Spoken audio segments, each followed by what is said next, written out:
Welcome to this unit on common types of data visualization, part 2. In this session, you will understand how to use bar graphs and the benefits of bar graphs, and understand how to use line graphs and the benefits of line graphs. So what are bar graphs? Bar charts are a good way to compare different categories of data. They are created by drawing horizontal or vertical bars that represent the values of each category. The length of the bar corresponds to the value of the category. Bar charts are often used to compare sales figures, website traffic, or customer satisfaction scores. What are the benefits of bar graphs? They allow users to summarize large data sets in an easy to understand visual form. They help us identify and understand patterns and trends in a data set. Also, they are simple to create and customize. A bar graph has two axes, the x-axis and the y-axis. One axis consists of bars representing different variables or categories, whereas the other axis represents discrete values. A bar graph consists of rectangles or bars. The width of each bar is the same, whereas the height of each bar varies depending on the numeric value of the category. Bars can either be vertical or horizontal, depending on your preference. The gap between all the bars should be uniform throughout the chart. Let us now look at types of bar graphs. In a vertical bar graph, the bars are drawn along the x-axis, vertically from down to top. The horizontal axis consists of the data categories, whereas the vertical axis represents the numerical values. A vertical bar graph is more common than a horizontal bar graph, and it is also sometimes called a column graph or chart.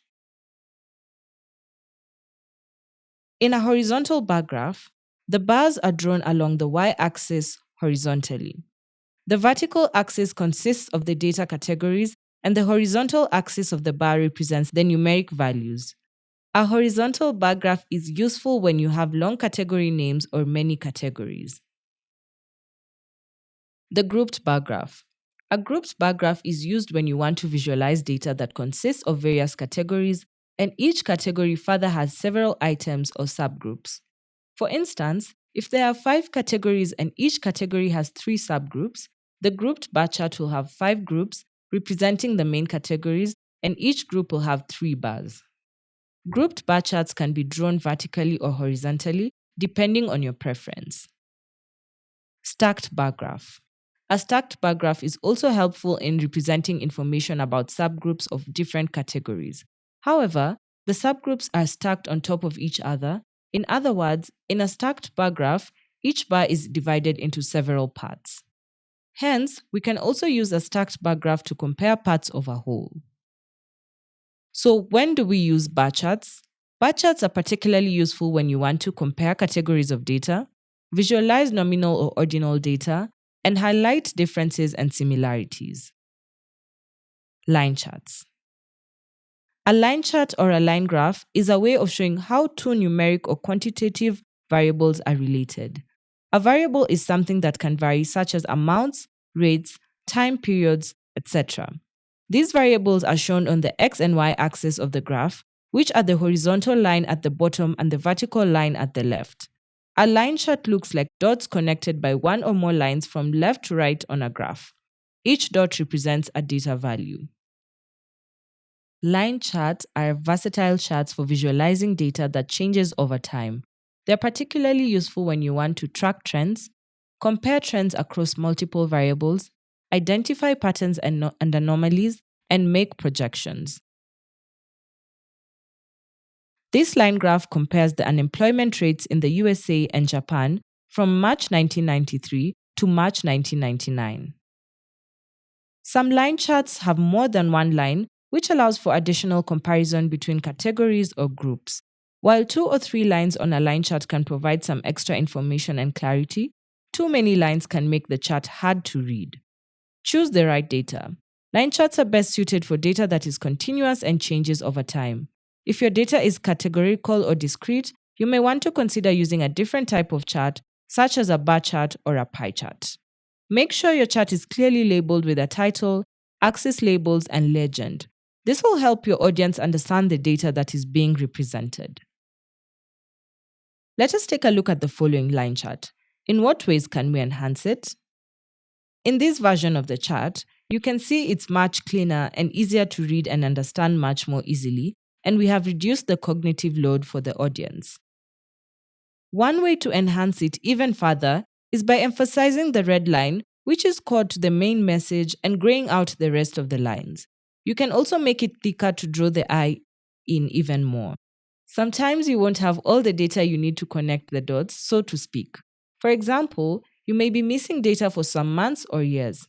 If you choose to use a line graph in these instances, it's very important to make sure your audience is aware of these gaps, so they don't misinterpret the information and draw wrong conclusions.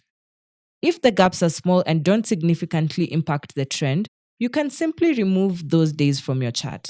This is a straightforward approach, but it can reduce the overall sample size. On screen, we can see the blue line graph is patchy and hard to read, while the green is straightforward. Further reading on how to handle data gaps in your line chart. When not to use a line chart, first, when comparing categories at a single point in time, when you have data with irregular intervals, when you have data with non-numerical categories, when you have data with too many categories, and when you have data with outliers. Data with outliers. If your data has outliers, then a line chart may be misleading. Outliers are data points that are far away from the rest of the data. Line charts can make outliers appear more significant than they really are. If you have outliers in your data, then a box plot may be a better choice. Data with too many categories. If you have too many categories to compare, then a line chart will become cluttered and difficult to read. In general, you should not try to compare more than 5 lines on a single chart. If you have more than 5 categories to compare, then a bar chart or a box plot may be a better choice. Data with non-numerical categories. Line charts are designed for numerical data, so they should not be used for data with non-numerical categories. For example, a line chart would not be a good choice for showing the number of employees in each department because the departments are not numerical categories. A bar chart would be a better choice for this task. Data with irregular intervals. Line charts assume that the data points are evenly spaced along the x-axis. If the data points are not evenly spaced, then the line chart will be misleading. For example, a line chart would not be a good choice for showing the average temperature every day for a year because the days are not evenly spaced throughout the year. A scatter plot would be a better choice for this task. Now, we are going to look at how to choose the right chart type. Thanks for engaging in this unit and see you in the next one.